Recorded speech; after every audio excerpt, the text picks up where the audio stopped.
নির্বাচনের দাবি কিন্তু বাংলাদেশে আপামর জনসাধারণ মানুষ 14 সালে ভোট দিতে পারে না, 18 সালে ভোট দিতে পারে না, 24 সালে ভোট দিতে পারে না। প্রায় 3,60,00,000 তরুণ ভোটার যারা ভোটার হওয়ার সত্ত্বেও তাদের নাগরিক অধিকার প্রতিষ্ঠা করতে পারে নাই। কাজেই সেই ভোটের অধিকার প্রতিষ্ঠার আন্দোলন এই দেশের মানুষ জনগণ করেছে। নির্বাচন একটি গণতান্ত্রিক প্রক্রিয়া। এই সরকার আমাদের ভারপ্রাপ্ত চেয়ারম্যান দেশনায়ক তারেক রহমানের নেতৃত্বে ছাত্র জনতার ঐক্যবদ্ধ আন্দোলনে ফসল। কাজেই গণতন্ত্রের যে আকাঙ্ক্ষা জনগণের, সেই আকাঙ্ক্ষা এই সরকার দ্রুত পূরণ করবে, এটাই হচ্ছে স্বাভাবিক বিষয়। আমরা দলের পক্ষ থেকে এই দাবি সবসময় জানিয়ে যাচ্ছি, যত তাড়াতাড়ি সম্ভব একটি নির্বাচনের রোডম্যাপ ঘোষণা করবে। আমরা এই সরকারকে কিন্তু সহযোগিতাও করে যাচ্ছি, যেহেতু এই সরকার আন্দোলনের জনতার আন্দোলনের ছাত্র জনতার আন্দোলনের মধ্য দিয়েই প্রতিষ্ঠিত হয়েছে। কাজেই এই সরকার ব্যর্থ হলে শহীদের রক্ত কিন্তু বৃথা যাবে। কাজেই শহীদের রক্তকে আমরা যেই উদ্দেশ্যে শহীদরা রক্ত দিয়েছে গণতন্ত্র, সেই গণতন্ত্র একটি নির্বাচন ব্যবস্থার মধ্য দিয়েই কিন্তু প্রতিষ্ঠিত হয়। কাজেই ভোটের অধিকার প্রতিষ্ঠার যে দাবি, সেটি আমি মনে করি চলতি সময়ে এই সরকার পদক্ষেপ নেবে, এটি আমাদের আশা ব্যক্ত করছি। আর দলের সিদ্ধান্ত, দলের একটি নীতি নির্ধারণী কমিটি রয়েছে এবং সকলে মিলেই কিন্তু দল সিদ্ধান্ত নেয়। কাজেই আমি দল পরবর্তী কী সিদ্ধান্ত নিবে সেটি কিন্তু এই মুহূর্তে আমার বলার পক্ষে সম্ভব না, বলা উচিত না।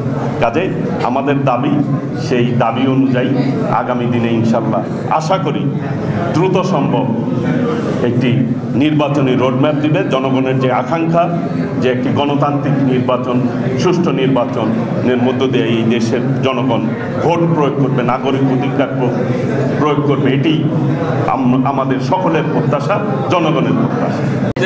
আমাদের নেত্রী দেশনেত্রী বেগম খালেদা জিয়া অসুস্থ অবস্থায় চিকিৎসাধীন রয়েছেন। চিকিৎসা শেষে দ্রুত ফিরবেন। গত ঈদ উদযাপন হয়েছিল এই গত 2 দিন আগে। আমাদের ঈদের শুভেচ্ছা বিনিময় অনুষ্ঠানে দেশনেত্রী বেগম খালেদা জিয়া কিন্তু বক্তব্য দিয়েছেন যে আমি দ্রুত দেশে ফিরছি এবং দলের সাথে কাজ করব। অনেকেই হয়তো সোশ্যাল মিডিয়ায় বা টেলিভিশনে বক্তব্য দেখেছেন আপনারা। আশা করি দ্রুততম সময়ের মধ্যেই ফিরবে আমাদের নেতা এবং নেত্রী। তো এই দেশ থেকে পালিয়ে যে খুনি চক্র, তারা বিভিন্নভাবে পার্শ্ববর্তী দেশে থেকে এই দেশকে অস্থিতিশীল করার জন্য বিভিন্ন রকম উস্কানিমূলক বক্তব্য দিচ্ছে এবং স্বৈরাচার পতিত ফ্যাসিবাদ যারা দেশের বিরুদ্ধে অবস্থান নিয়ে দেশের জনগণকে হত্যা করেছে, তারা এই দেশের বিরুদ্ধে ষড়যন্ত্র করবে, এটাই স্বাভাবিক। ইনশাল্লাহ আমাদের নেতা ভারপ্রাপ্ত চেয়ারম্যান দেশনায়ক তারেক রহমানের নেতৃত্বে ফ্যাসিবাদ বিরোধী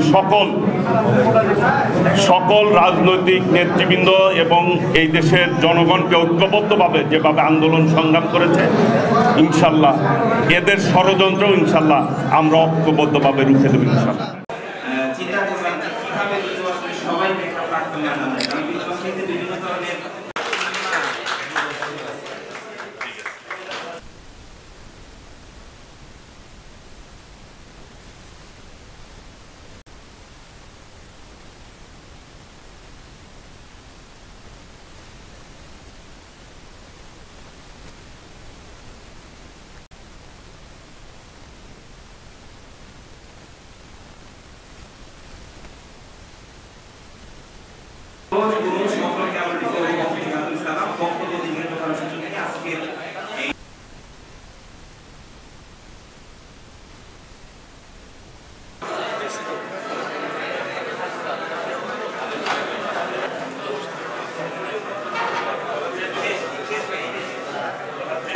আমরা কিভাবে আমাদের এই আয়োজনকে